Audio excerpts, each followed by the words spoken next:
नमस्कार, मेरे चैनल में आपका स्वागत है। आज मैं आप लोगों को खरमास कब से है, खरमास का महत्व, खरमास से जुड़ी प्रचलित पौराणिक कथा, अपने सुख सौभाग्य के लिए खरमास के महीने में क्या करें क्या न करें, ये सब कुछ अपने वीडियो में बताऊंगी। इसलिए मेरे वीडियो को आप लोग स्किप न करें, अंत तक बने रहें और ध्यान से सुने। तो चलिए अब मैं बताती हूँ खरमास कब से है। सूर्य देव की धनु राशि में प्रवेश करते ही 16 दिसंबर से खरमास शुरू हो जाएगा। इस मास को सूर्य देव की उपासना के लिए बहुत ही अहम माना जाता है। वहीं कई कार्य ऐसे हैं जिन्हें इस खरमास में करना वर्जित बताया गया है। खरमास सूर्य जब धनु राशि में प्रवेश करते हैं उस दिन से आरंभ होता है। इस साल खरमास 16 दिसंबर 2023 से शुरू होकर 15 जनवरी 2024 तक रहेगा। इस दौरान कोई भी धार्मिक कार्य नहीं किए जाते। सूर्य के धनु राशि में प्रवेश करने के साथ ही खरमास आरंभ हो जाता है और यह सूर्य के मकर राशि में आने पर समाप्त होता है।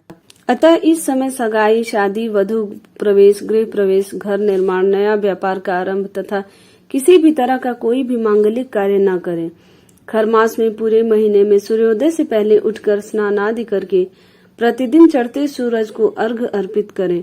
यह सेहत समृद्धि के लिए लाभदायी रहेगा और ऐसा करने से शुभ फल भी मिलेगा। इस महीने भगवान श्री कृष्ण के प्रसन्न करने के लिए गौशाला जाकर गौ माता को गुड़, हरा चना खिलाएं और उनका पूजन करें। यदि गौशाला जाना प्रतिदिन संभव न हो तो घर में ही गाय की मूर्ति या तस्वीर लगाकर उनका पूजन करें। खरमास के महीने में आप जितने असहाय और गरीबों की मदद करेंगे उतना लाभ मिलेगा, क्योंकि खरमास ही एक ऐसा महीना है जिसमें दान और पुण्य करने का सबसे अधिक फल मिलता है।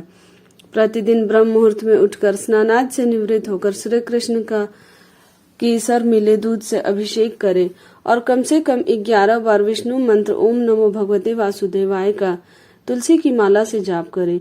इस माह आने वाली सभी एकादशियों का व्रत उपवास करके भगवान श्री विष्णु का पूजन करें और उन्हें तुलसी के पत्तों के साथ खीर का भोग लगाएं।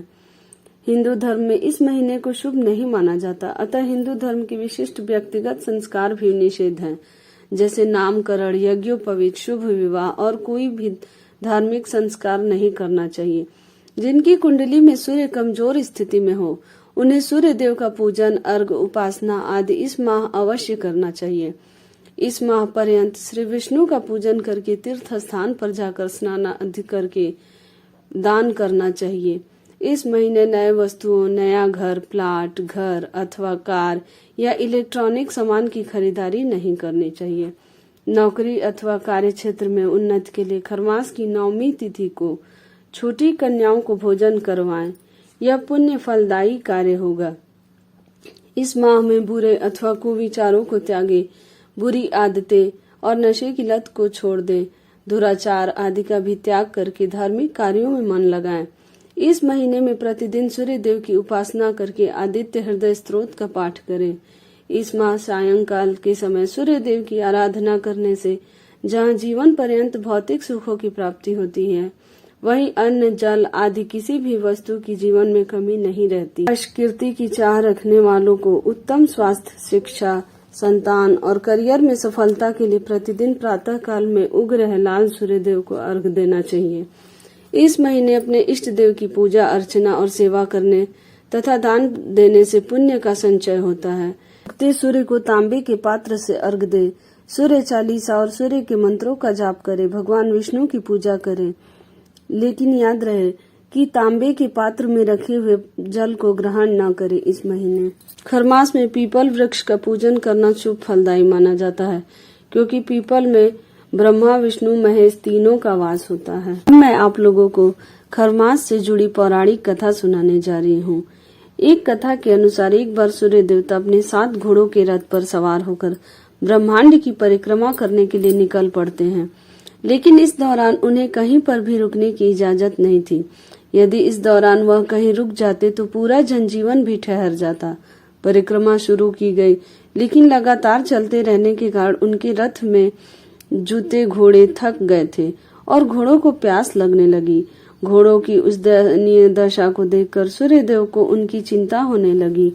इसलिए घोड़ों को आराम देने के लिए वह एक तालाब के किनारे चले गए ताकि रथ में बंधे घोड़ों को पानी पीने को मिल सके और थोड़ा आराम भी मिल सके। लेकिन तभी उन्हें यह आभास हुआ कि अगर रथ रुका तो अनर्थ हो जाएगा, क्योंकि रथ के रुकते ही सारा जनजीवन भी ठहर जाता है। उस तालाब के किनारे 2 खर यानी गर्दभ भी खड़े थे।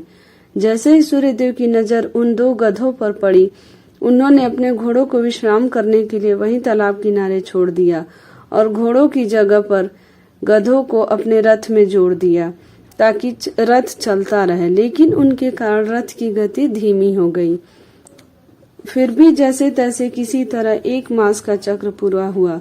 उधर सूर्यदेव के घोड़े भी विश्राम के बाद ऊर्जावान हो चुके थे और पुनः रथ में लग गए।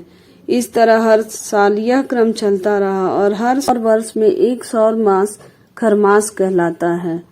अगर आपको मेरी यह कथा और खरमास से जुड़ी जानकारी अच्छी लगी हो तो मेरे चैनल को लाइक करें, सब्सक्राइब करें, शेयर करें और कमेंट में जय श्रीमन नारायण जरूर लिखें।